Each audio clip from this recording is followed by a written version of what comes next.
We are recording. Okay, again, Michael, thank you for taking the time out.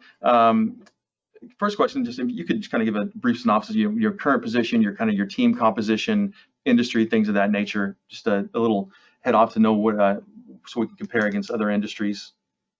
Sure. So Michael Siftar, I'm the AVP of Administrative Operations and Chief Technology Officer at Tulsa Community College.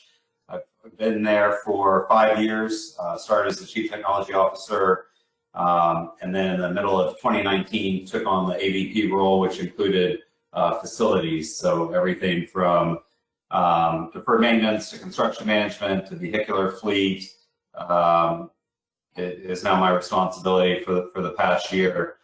You know, in terms of the industry, it's higher education. We serve the Tulsa community, so Tulsa County and the surrounding areas, freshman, sophomore level courses with a focus on job training as well as transfer to four-year universities.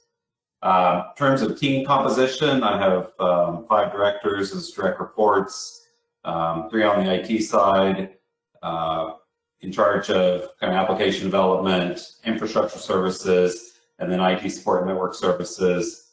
Around 42 people right now on the IT side. And then on the facility side, I have a director of facility operations and a director of facilities planning and construction management.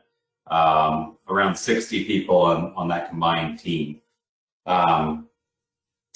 So yeah, so in terms of, you know, kind of the current picture, that's what my team looks like. Okay, so it's a fairly interesting composition because you've got 2 kind of divergent styles there, you know, from construction side facilities and IT, and you know, we know that the composition of IT teams, the mentalities are kind of different. So in that, yeah. and that'd be kind of interesting. Explain kind of what you feel like your leadership style is and kind of how that's changed, not over just your career, but in light of you just mentioning, you know, taking on the admin operations, you know, the AVP role of that too. You know, have you had to adapt a different style that way, or what's that look like? Sure. I think in terms of kind of career growth, I've built up professional background in application development, and as I moved into a director role and then into other leadership roles, I had to start to manage resources that I didn't myself have an expertise in their subject matter. So I think that was one thing is how could I add value for people like network engineers, like construction management, for which I didn't have personal experience having done those jobs. So I think how do you build credibility? How do you learn as much as you can about that subject area? How do you add value to a person who is very knowledgeable in that area, and you don't just seem like overhead? So I think that's one.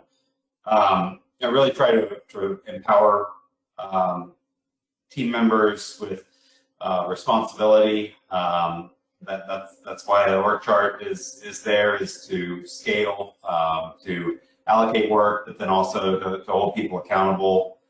And then, you know, in terms of style, I really do try to, you know, come to consensus on approach and things like that. But it's got to be limited by time in some respect. If you wait for consensus on everything, it's possible that you'll, you know, never get anything done. So, you know, some type of time-bound discussion period on an approach, and then go and execute.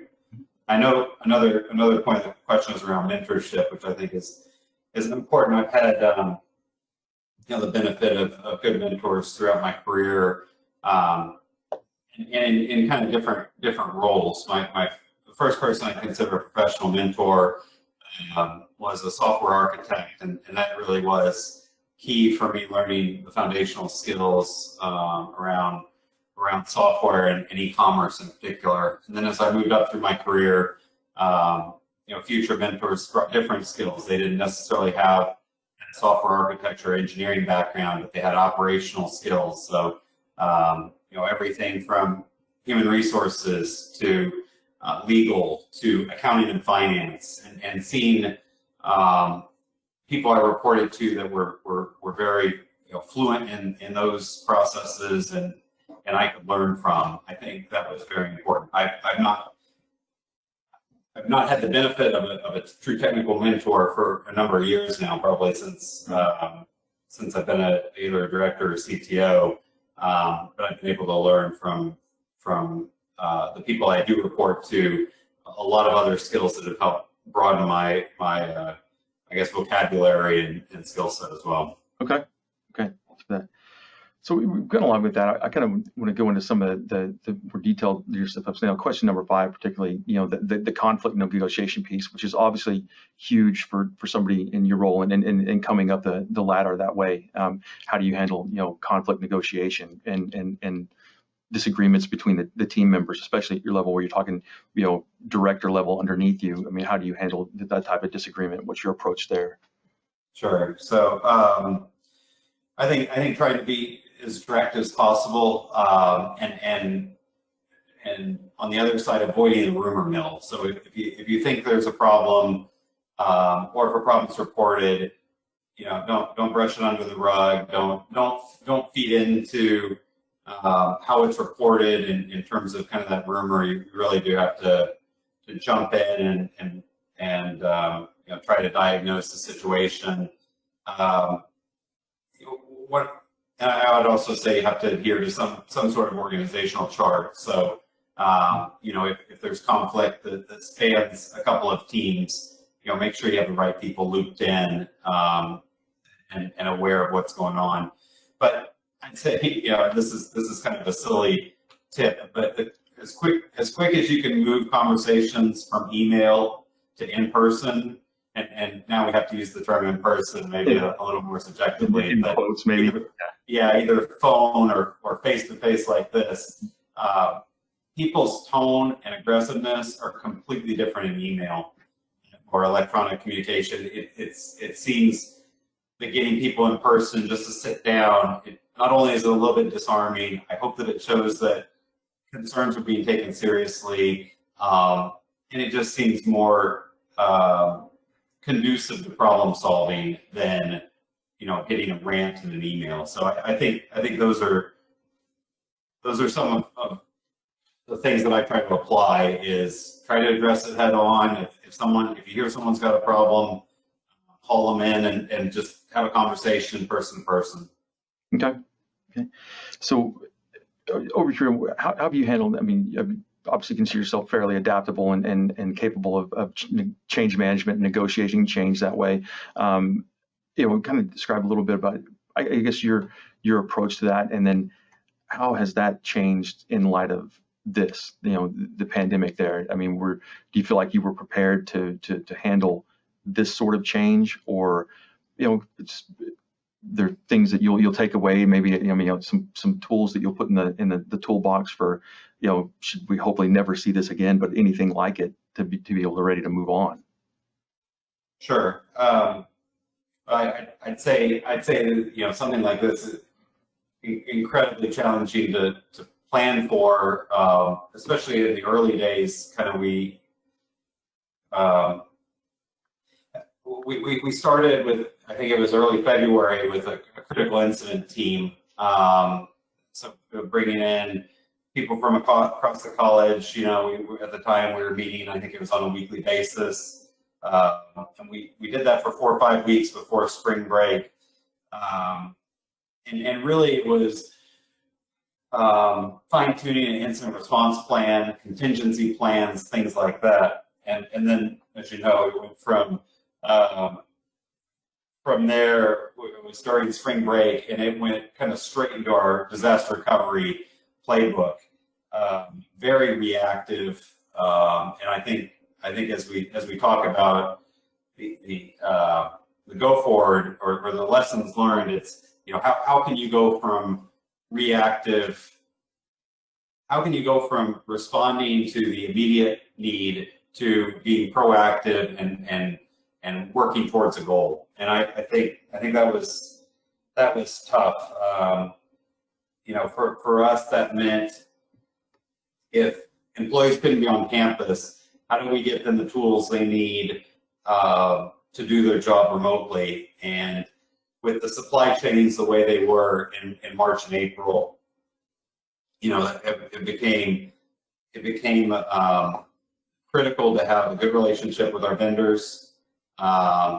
It became critical to make decisions quickly. Like if we think we need 50 laptops and there are 50 laptops in stock, go ahead and order 50 laptops. And if we don't use them now, then we'll find a purpose for them. So I think quick decision making, and then eventually, how do you, or getting, once we got through okay, everybody's working.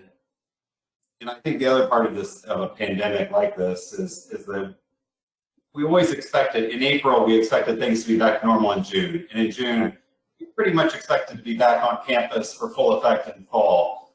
And man, oh man, in all honesty, it's probably good that we didn't know where we were going, that we were just, kind of responding in early days, because I think we would have, morale would have suffered if we, collectively as a team, seeing where we would be. But I think, in that late May, early June, when it became more clear what fall was going to look like, building out a reopening plan that had some high level steps. So, how do we reopen technology resources for those that don't have it?